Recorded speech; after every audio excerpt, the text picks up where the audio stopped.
시청자 여러분 안녕하십니까? 파워인터뷰 진행의 아나운서 장시연입니다. 4월 13일에 열리는 국회의원 선거가 성큼 다가왔습니다. 오늘 파워인터뷰에서는 선거에 관해 궁금해했던 모든 사항을 창원시 마산하포구 선거관리위원회를 통해 알아보는 시간을 갖겠습니다. 그러니까 치열하게 싸웁니다. 가장 기억에 남는 에피소드는 김해 장로에 가면 살림 동포들 기부하시는 분이 한 200분 계시고요. 후보자 간에 반격이 벌어져서 무효표를 적게 만들도록 되어 있습니다. 아마 참고가 많이 줄 걸로.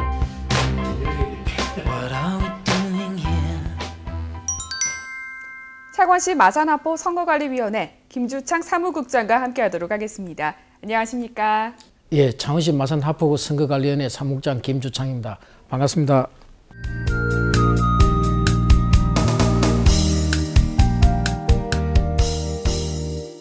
네, 선거관리위원회 사무국장으로 계시면서 또 여러 가지 일이나 에피소드 같은 게 있으셨을 것 같습니다. 가장 기억에 남는 에피소드는 지난번 국회의원 선거, 대통령 선거 때였습니다. 김해 장류에 가면은 살린 귀국 동포분들이 많이 계십니다. 그분들 대상으로 우리나라 선거 제도와 투표하는 방법에 대해서 한번 교육을 한 적이 있습니다. 그때 어느 한 분이 저희들 교육이 끝나고 난 뒤 눈물을 흘리면서 고맙다는 인사를 하시면서 했던 말이 지금도 제 가슴에 남아있고 항상 선관위 직원이 됐다는 데서 뿌듯함을 느끼고 있습니다. 그분 말씀이 이렇게 좋은 제도를, 이렇게 좋은 선거를 한 번도 못 해보고 돌아가신 부모님이 생각난다고 하시면서 저희들에게 고맙다는 인사를 주실 때 선관위 직원으로서 아주 뿌듯함을 느꼈습니다.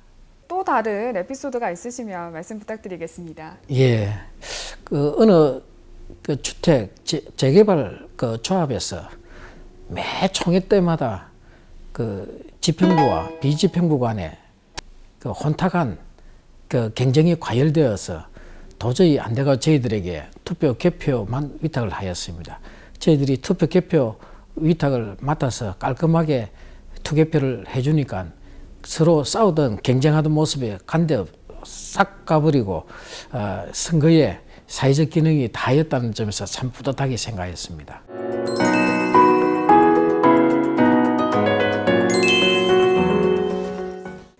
선거가 코앞으로 다가왔는데요. 선거관리위원회에 대한 관심 또한 높아지고 있습니다. 이 선거관리위원회는 언제부터 어떤 계기로 발생을 하게 됐는지 궁금한데요.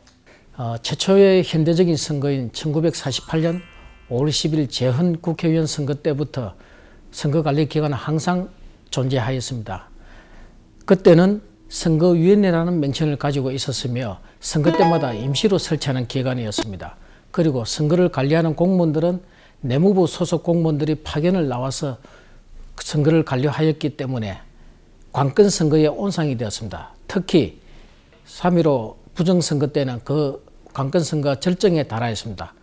그에 대한 반성으로 1963년 제5차 헌법 개헌 때 독립된 선거관리기관의 필요성에 의하여 우리 중앙선거관리위원회가 1963년 1월 21일 창설되어서 지금 현재까지 이루고 있습니다. 네, 이 선거관리위원회가 또 유권자들에게 있어서도 아주 중요한 역할을 하고 있는데요. 이 선거관리위원회 어떤 역할을 하고 있는지 말씀 부탁드리겠습니다. 예, 우리 선거관리위원회가 하는 일은 헌법 제114조의 근거를 두고 있습니다.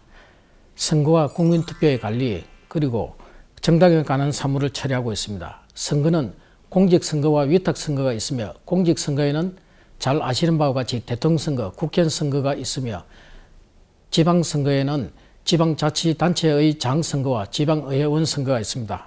그리고 위탁선거는 의무위탁선거라고 해서 보통 조합장들 선거를 하는 경우를 말합니다. 그리고 임의위탁선거라고 해서 아파트 대표자 선거 등을 저희들이 지원하고 있습니다. 그리고 국민투표, 주민투표, 주민소환투표 등도 선거관리위원회에서 하고 있습니다. 또 정당 및 정치자금에 관한 사무를 처리하고 있으며 위와 관련된 선거, 투표, 국민투표, 정당 및 정치자금에 관한 제도의 연구와 개선에 노력하고 있습니다.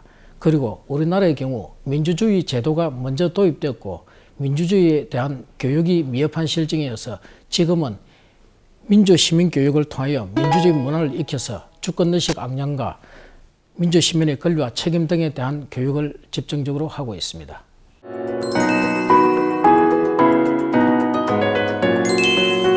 네, 선거의 종류도 굉장히 많고요. 또 그리고 그 제도 개선과 또 연구 그리고 교육까지 하고 있는 것으로 알 수가 있습니다. 네, 그러면 이 투표를 독려하기 위해서 또 여러 가지 캠페인이 실시되고 있는 것으로 알고 있는데요.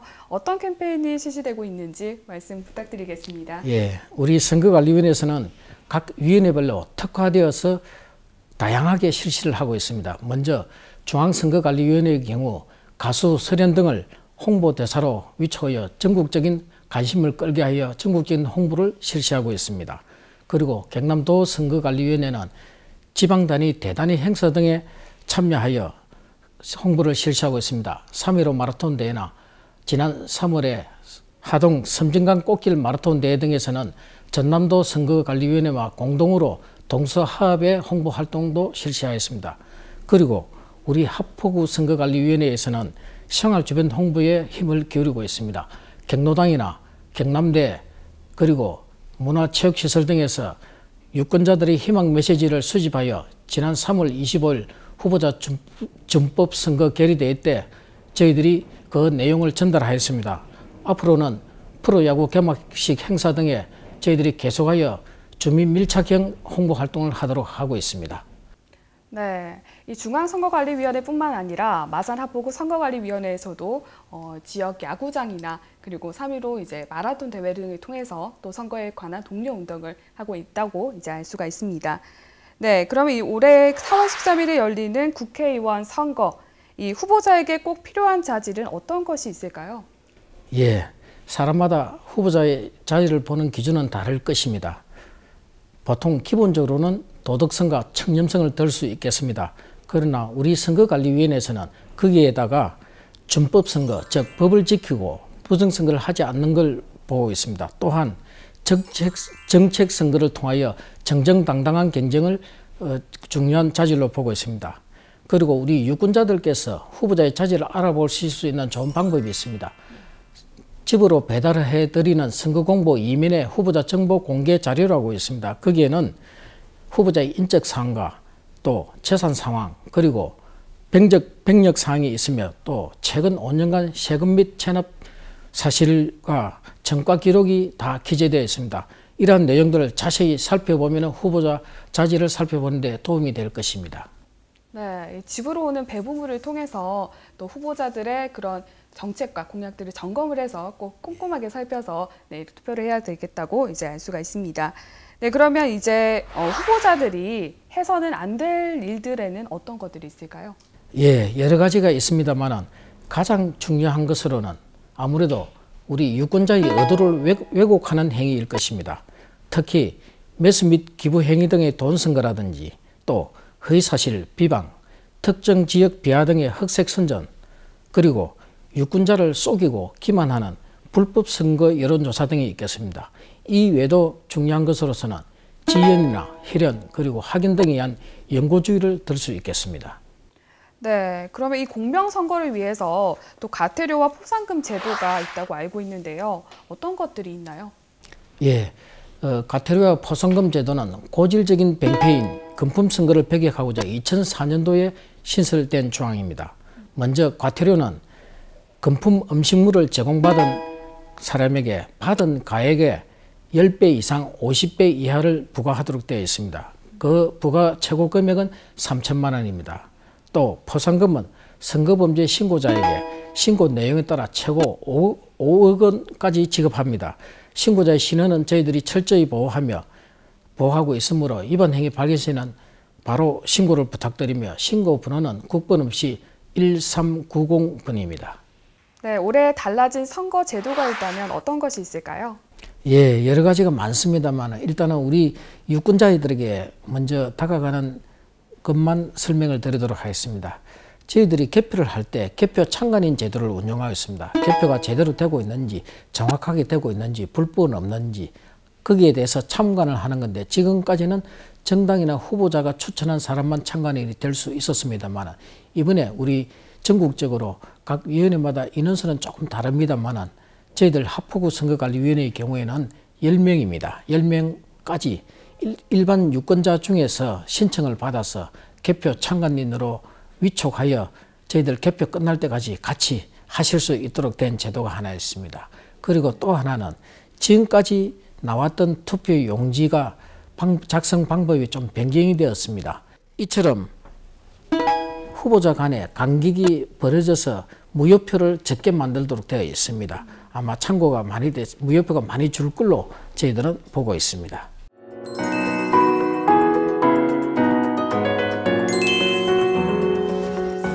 온 국민이 함께하는 따뜻한 대한민국 가꾸기 제20대 국회의원 선거 사전투표로 미리미리 계획하세요.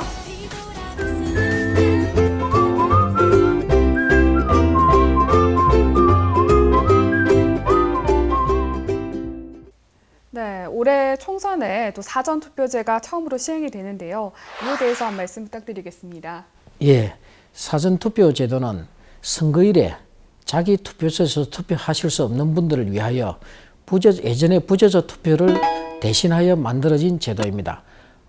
이번 선거에서는 4월 8일 금요일, 4월 9일 토요일 양일간에 걸쳐서 아침 6시부터 저녁 6시까지 전국 어디서나 읍면동마다 1개 이상이 설치되어 있습니다. 찾아가셔서 투표하시면 되겠습니다. 네, 이렇게 아름다운 선거를 만들어가기 위해서는 또 후보자들뿐만 아니라 유권자들의 태도 또한 중요할 텐데요. 네, 유권자들의 태도 어떤 점이 중요할까요? 먼저 정치 개근을 하나 소개시켜 드리겠습니다. 그 나라 정치인의 수준은 그 나라 국민의 수준이라고 하였습니다. 최근의 식물국회 사태, 국회의원 선거 후 핵정지연 사태, 그리고 주요 정당의 공천파동 등 역대 최악의 국회라고 해도 과언이 아닐 것입니다. 그러나 그것도 결국 우리 유권자에게도 일부 책임이 있다고 할 수 있을 것입니다.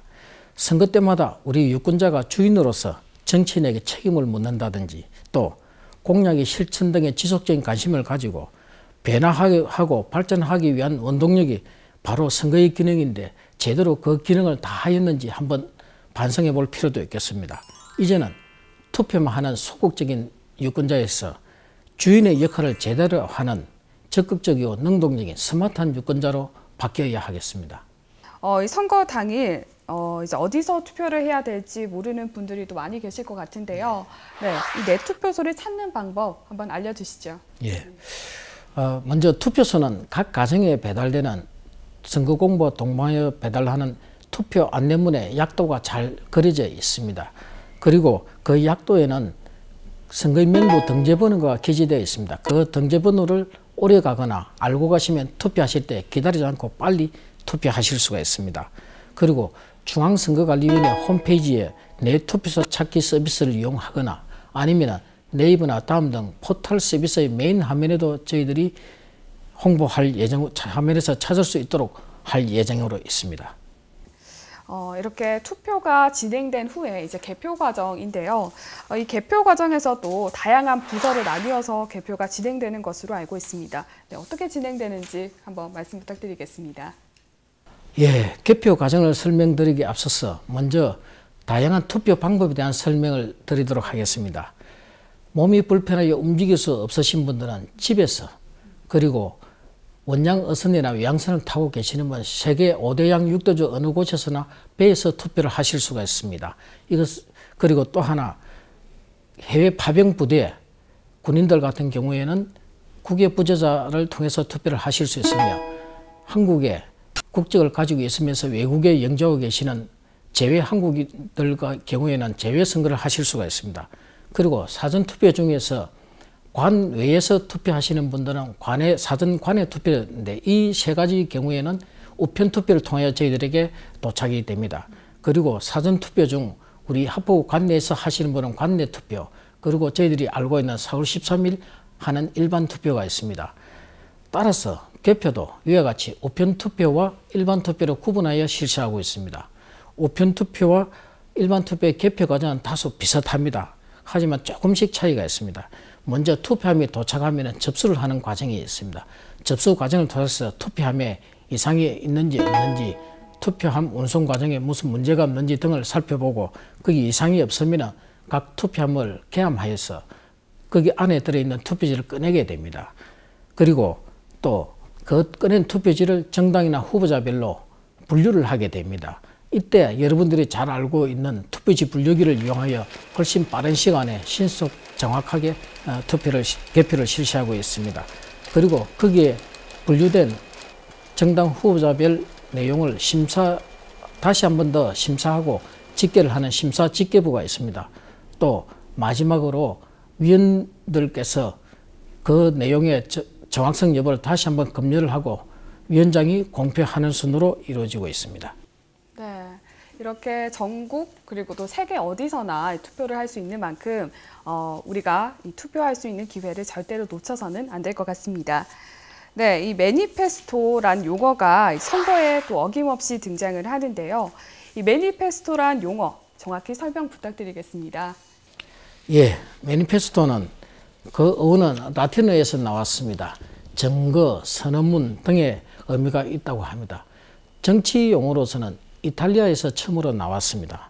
과거의 행적을 설명하고 미래의 행동 동기를 표현하는 공적인 문서라고 표현을 하였습니다. 다시 말해서 지킬 수 있는 선거 공약의 제시와 그 실천을 하겠다는 것을 국민에게 약속하는 문서로서 약속하는 서약입니다. 간단히 하면은 공약의 약속과 실천입니다. 여기서 약속은 말로서 하는 약속이 아니고 문서로 하는 서약입니다. 내용은 구체적으로 공약 제시의 이유와 그 공약의 목표, 그리고 또 그 공약을 실천하는 방법, 또 그 공약을 실천하기 위한 재원이나 그 공약을 완성시키는 기한, 그리고 공약 간의 우선순위 등을 포함하면 되겠습니다. 이 매니페스토는 1830년대 영국에서 처음 시작이 되었습니다. 대부분의 정치 선진국에서는 이 매니페스토가 활성화되어 있습니다만 우리나라의 경우에는 2006년 제4회 전국 동시지방선거 때 처음으로 도입되어 이제 10년 차가 되며 이제는 확산의 단계에 들어섰다고 할 수 있겠습니다. 매니페스토에서 특히 유의할 점이 하나 있습니다. 보통 우리가 매니페스토를 선거 때 공약을 평가하고 선택하는 것이 전부라고 생각하고 계시는데 사실은 그것보다는 더 중요한 게 당선 후 임기 중에 공약의 실천 정도가 어느 그 정도인지를 판단해서 다음 선거 때 지지 여부를 결정하는 것이 굉장히 중요하다고 할 수 있습니다. 즉 선거 때는 공약의 실천 가능성을 평가하고 당선 후에는 공약의 실천 정도를 평가하는 것이 진정한 매니페스토라고 할 수 있겠습니다. 1834년 보수당 당수 로버트 필이 구체화된 선거 공약의 필요성을 강조하면서 매니페스토의 역사를 개막한 영국에서는 이후 선거 때마다 후보자가 투명한 선거 공약을 제시하는 것이 당연한 것이 됐는데요. 1997년 영국 노동당 당수 토니 블레어가 매니페스토 10대 정책을 구체적으로 제시해 집권에 성공했고 그 후 재집권에도 성공하면서 매니페스토는 세계의 주목을 받게 됩니다. 매니페스토는 정당과 후보자가 정책과 공약을 제시하고 그것으로 평가받겠다는 국민과의 계약입니다. 따라서 매니페스토에 의한 선거를 통해 정책과 공약으로 승부하는 건전한 정치 문화를 만들 수 있습니다. 마지막으로 우리 시청자분들에게 당부하고 싶은 말이나 마지막 말씀이 있으시다면 부탁드리겠습니다. 예, 이번 제20대 국회의원의 슬로건을 아름다운 선거, 행복한 대한민국으로 했습니다. 이 아름다운 선거는 이제 세계 속의 우리 대한민국의 위치에 맞게 우리 선거의 질도 한층 더 높이자는 뜻입니다. 그리고 행복한 대한민국은 선거의 결과로 우리나라가 더 발전하여 우리 국민 모두가 행복해지자는 것입니다. 유권자가 주도하여 후진적인 정치 행태의 개혁이나 또 우리 정치의 수준을 올리는 변화가 필요합니다. 그 출발은 선거의 변화부터 있습니다. 방법은 간단합니다. 후보자는 준법 선거와 정책 선거를 하면 됩니다. 그리고 유권자는 주인의식을 가지고 참여와 바른 선택을 하시면 아마 우리의 정치의 질이 한층 더 높아질 것입니다. 이번 4월 13일 실시하는 제20대 국회의원 선거에 꼭 투표하여 참여와 변화를 위한 유권자의 힘을 보여주시기를 바라겠습니다. 감사합니다.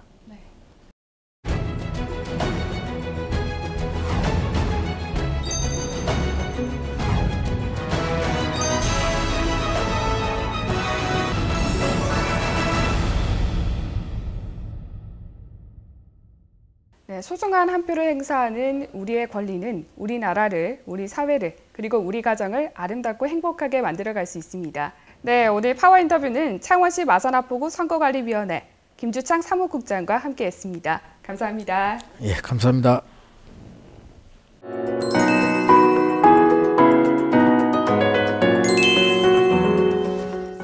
소중한 한 표의 가치가 큽니다. 후보자들의 공약과 정책을 꼼꼼히 살피고 나와 우리 가정의 행복을 만들어가는 것 어떨까요? 이상으로 파워 인터뷰는 여기서 마치겠습니다. 시청해주신 여러분 고맙습니다.